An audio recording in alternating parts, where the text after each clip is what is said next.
নমস্কার, কেমন আছেন সবাই? শ্রী ১৩ পার্বণের আরও একটি পর্বে আপনাদের সবাইকে স্বাগত জানাই। আজকে যে রেসিপিটা নিয়ে এসেছি সেটা সম্পূর্ণ নিরামিষ। যে কোনো নিরামিষের দিনে কিংবা ঠাকুরের ভোগের জন্যে এই রেসিপিটি বানাতে পারবেন। কাঁচা আমের পনির ভাপা। তাহলে চলুন দেখে নিই। এর জন্য আমি নিয়েছি 200 গ্রাম পনির। প্রথমে পনিরটাকে একটু মোটা মোটা করে চৌকো চৌকো করে কেটে নেব। তারপরে মাঝখান থেকে একটা ফালি করে 3 কোনা করে কাটবো। শেপটা অবশ্যই আপনি আপনার ইচ্ছা মতো দিতে পারেন, তবে যে কোনো শেপেই কাটুন না কেন একটু মোটা মোটা করে কাটতে হবে, কারণ পনিরটা পরে স্টিম হবে। আর লাগবে মাঝারি সাইজের একটা কাঁচা আম।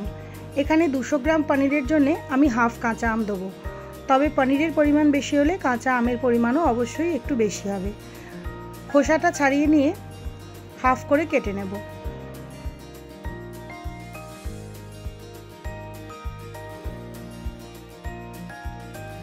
তারপরে সরু সরু লম্বা লম্বা করে আমগুলোকে কেটে নিতে হবে।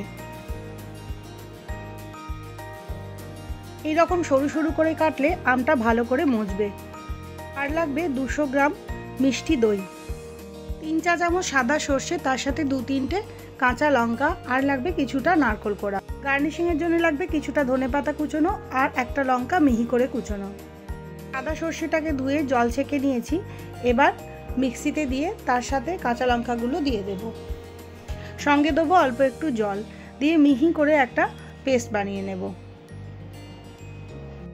এবার একটা পাত্রে নিয়ে নেব 200 গ্রাম মিষ্টি দই।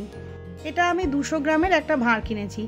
ভালো করে মিষ্টি দইটাকে ফেটিয়ে নেব যাতে কোনো লাম্পের মধ্যে না থাকে। 2 চামচ ভর্তি ভর্তি সাদা সর্ষে বাটা এর মধ্যে মিশিয়ে দেব। সঙ্গে দিয়ে দেবো 3 চা চামচ নারকেল কোড়ানো, স্বাদ মতো নুন একই সঙ্গে দিয়ে দিলাম।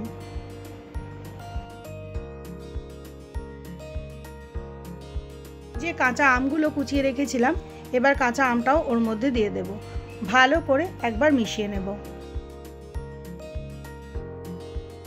এবার দিয়ে দেবো পনিরের টুকরোগুলো।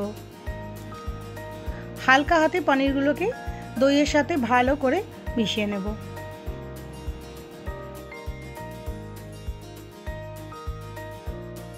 টেস্টটা ব্যালেন্স করার জন্য দিয়ে দেবো 2-4 দানা চিনিও। এবার একটা টিফিন বক্স নিয়েছি, যার মধ্যে আমি পনিরটাকে ভাপাবো। দই আর মশলা মাখানো পনিরের টুকরোগুলো এবার টিফিন বক্সের মধ্যে দিয়ে দেব।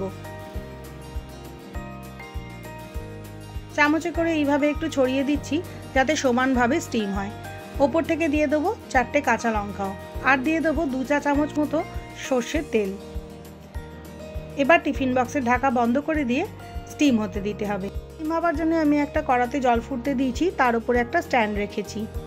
টিফিন বক্সটা তার উপরে বসিয়ে 10 মিনিট মাঝারি আঁচে স্টিম দিতে হবে, তা না হলে কিন্তু আমগুলো ভালো করে মজবে না। 10 মিনিট পরে গ্যাস থেকে সরিয়ে নিয়ে ঠান্ডা হতে দিতে হবে। তারপরে খুলে দেখুন কি সুন্দর পনিরটা স্টিম হয়ে গেছে, সঙ্গে কিন্তু আমগুলোও মজে এসেছে। দেখলেন তো কত সহজেই কাঁচা আমের পনির ভাপা তৈরি করা যায়। এটা খেতে কিন্তু অসাধারণ হয়, অবশ্যই একবার করে দেখতে পারেন। লুচি, পরোটা, মিষ্টি পোলাওয়ের সাথে কাঁচা আমের পনির ভাপা খেতে কিন্তু খুব ভালো লাগে। আজকের মতো এইটুকুই। ভালো লাগলে চ্যানেলটা সাবস্ক্রাইব করবেন। আবারও দেখা হবে পরের এপিসোডে। ততক্ষণের জন্যে বাই।